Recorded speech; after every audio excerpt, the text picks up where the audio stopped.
West Bengal school service কমিশনে group C group D পদের জন্য নিয়োগ এর আবেদন চলছে।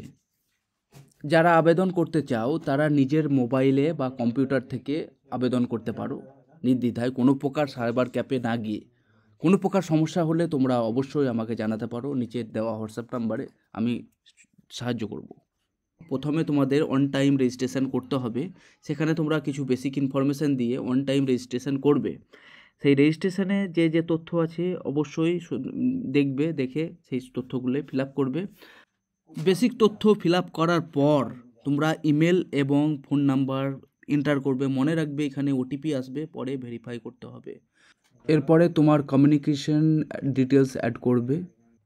এরপরে পাসওয়ার্ড ক্রিয়েট করবে। মনে রাখবে password capital letter, small letter এবং নাম্বার, সেই সঙ্গে সঙ্গে একটা স্পেশাল ক্যারেক্টার দিতে হবে।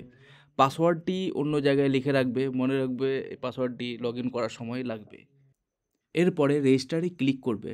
রেজিস্টারে ক্লিক করার পর তোমরা ক্যান্ডিডেট আইডি পাবে, সেটা অবশ্যই স্ক্রিনশট মেরে রাখবে এবং অবশ্যই এটা কোনো একটা নির্দিষ্ট জায়গায় সুরক্ষিত রাখবে, কেননা পরবর্তীকালে এটা তোমাদের লগ ইনের সময় এটা কাজে লাগবে। ক্যান্ডিডেট আইডি ক্রিয়েট হওয়ার পর এই 5টি কাজ করতে হবে। ফটো আপলোড করতে হবে, ইমেল ভেরিফাই করতে হবে, ফোন নাম্বার ভেরিফাই করতে হবে এবং প্রোফাইলকে কমপ্লিট করতে হবে। ফটোর ক্ষেত্রে এই রকম স্টাইলে আপলোড করতে হবে। প্রথমে ফটো, ওর নিচে ইমেজ হবে, সেটা মার্জ করতে হবে। সেটা করার জন্য তোমরা পাই7 ইমেজ টুল ইউজ করতে পারো। প্রথমে ফটো আপলোড করবে, তার নিচে সিগনেচার আপলোড করবে এবং বোথ তোমরা এখানে ক্রপ করতে পারবে এবং ক্রপ করবে। করার পর এখানে অ্যাডজাস্ট করবে এবং এখানে পিক্সেলে গিয়ে 300x300 সিলেক্ট করবে আর সেখানে তুমি সাইজটাকে 60 কেবির নিচে নিবে। তাহলে ইজিলি তোমরা এখানে করে সেই ইমেজটাকে ইজিলি সেখানে আপলোড করতে পারবে। সমস্ত কিছু হওয়ার পর এডুকেশান ডিটেলস দিতে হবে। সেখানে এমপি অথবা ওল্ড এইচএস আছে, তো বেশিরভাগ ক্ষেত্রে এমপি মাধ্যমিক পরীক্ষার ডিটেলস দিতে হবে। আর ওল্ড এইচএস কেবল তাদের জন্যই হবে যেই সময় মাধ্যমিক হতো না, তাদের ক্ষেত্রেই। আর এখন আশা করি বেশিরভাগই হচ্ছে মাধ্যমিককে দিতে হবে, তাছাড়া অন্য কিছু দেওয়ার প্রয়োজন নাই। আর অ্যাডিশনাল কোয়ালিফিকেশানে যদি কোনো প্রকার ডিপ্লোমা কম্পিউটারে বা কোনো স্পোর্টসে, এগুলি হওয়ার পর এক এক করে আমরা গ্রুপ সি গ্রুপ ডির জন্য আবেদন করব। এরপরে অপশান দুটি রয়েছে, গ্রুপ সি এবং গ্রুপ ডি। তোমরা এক এক করে ফর্মটা ফিল আপ করবে, সাবমিট করবে এবং ফিস পেমেন্ট করবে।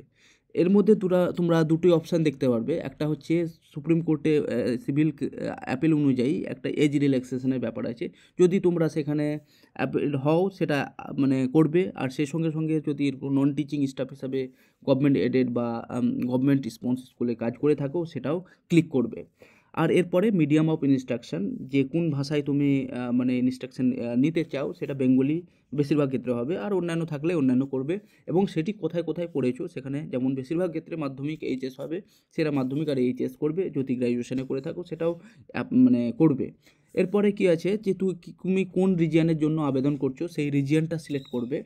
আর তারপরে আছে তোমার কোন ডিস্ট্রিক্টে তুমি তোমার মানে পরীক্ষার সেন্টার নিতে চাও সেটা সিলেক্ট করবে। আর তার নিচে এরিয়াটা সিলেক্ট করবে।